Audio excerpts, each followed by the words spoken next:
નમસ્કાર, કેમ છો? હમણાં 2-3 દિવસથી અમદાવાદના એક ન્યૂઝ વાળા ભાઈનો એક વિડીયો જોઈ રહ્યો છું, જેની પર એફઆઈઆર થઈ હતી ને ફરી પાછી બીજી કોઈ એફઆઈઆર થઈ. એ ભાઈનો વાંક એવો હતો, મીડિયા વાળા ભાઈનો, એ ભાઈએ કોઈ બુટલેગરને ત્યાં રેડ કરી અને રેડ કરવાના લીધે પછી એની પર એફઆઈઆર થવા માંડી. બુટલેગર પર એફઆઈઆર થઈ ના થઈ આઈ ડોન્ટ નો, પણ આ ભાઈ પર તો એફઆઈઆર થઈ ગઈ. ભાઈએ કંઈક ડ્રોન ઉડાડ્યું હતું અને નો ડ્રોન ઝોન એવી કંઈક મતલબ જાહેરનામું છે અમદાવાદનું, અને ડ્રોન ઉડાડ્યા એટલે એ ભાઈ પર એફઆઈઆર થઈ ગઈ. ફરી પાછી લૂંટ અને ઘણી બધી 6-7 કલમો લગાવીને પેલા ભાઈ પર મીડિયાવાળા પર એફઆઈઆર કરી છે. એ ભાઈએ હિંમત તો બહુ સારી કરી, પણ એ ભાઈને મારે થોડા મેસેજ આપવા છે કે ભાઈ, આ દુનિયા છે ને, જેના માટે તમે બોલો છો, જેના માટે તમે લડો છો, જેના લાભ પાવા માટે તમે હિંમત કરો છો, એ લોકોને તમારી કઈ પડી નથી. આપણા અમદાવાદમાં, આપણા ગુજરાતમાં આ ધડક મીડિયા છે ને મીડિયા, ક્યાં કોનો અડ્ડો આવેલો છે એ દરેકને ખબર છે. દરેક પોલીસને ખબર છે કે ક્યાં અડ્ડો છે. આખા ગુજરાતના જેટલા પણ અડ્ડા છે એ દરેક અડ્ડો ક્યાં આવેલો છે એ આખા એ વિસ્તારના તમામ નાગરિકોને ખબર છે.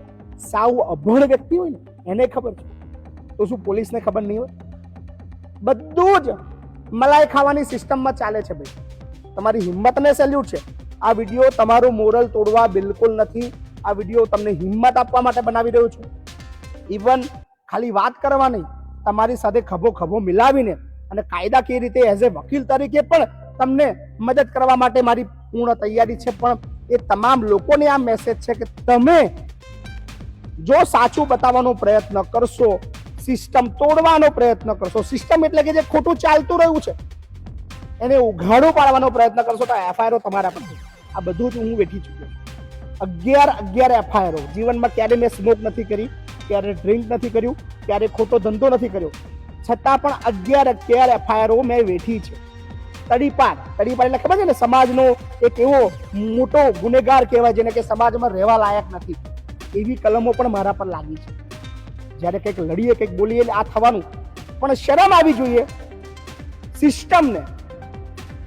યાર, સાવ આવી નિમ્ન કક્ષા. જે સત્ય છે, સનાતન સત્ય છે, એકદમ ક્લિયર દેખાય છે બધું, છતાં પણ જે સારું બતાવી રહ્યો છે, સાચું બતાવી રહ્યો છે, ફરિયાદ એની પર થઈ.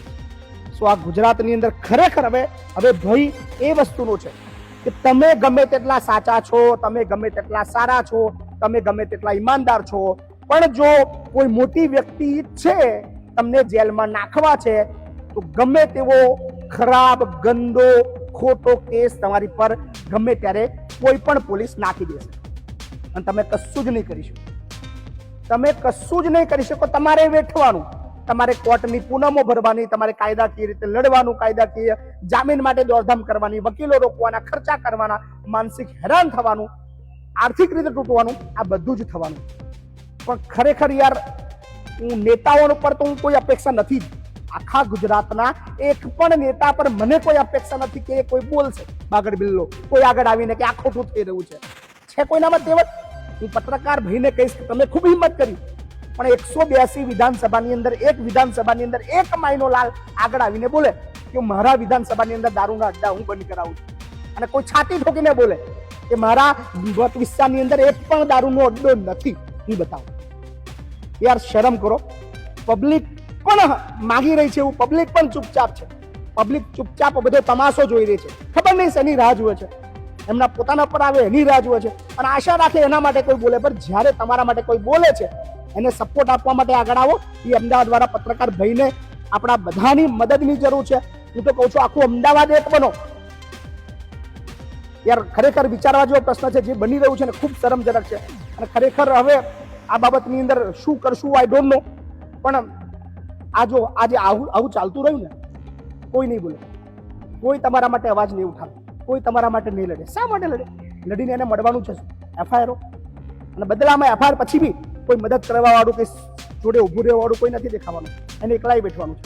એટલે ભાઈ, પત્રકાર ભાઈ, સેલ્યુટ છે તમને. હું તમારી સાથે છું. કોઈ તમને સાથ આપે ના આપે, મારો નંબર છે 8768888088. બે ઝીઝક કોલ કરજો. જ્યાં મારા મદદની જરૂર પડે કરજો. પણ પોલીસને હું ચોક્કસ કહીશ કે જે રિસ્પેક્ટ તો જો કે છે જ નહીં મને, હું ફેક્ટ બોલું છું, કોઈ રિસ્પેક્ટ મને નથી જે થોડી ઘણી બી કદાચ કોઈ ઇજ્જત જેવું હોય એ પણ ધીરે ધીરે નીચે ઉતરી રહ્યું છે. સાવ આવું ના હોય, કંઈક તો માપ હોય. ખોટું કરવાનું પણ કંઈક માપ હોય, વિચારજો.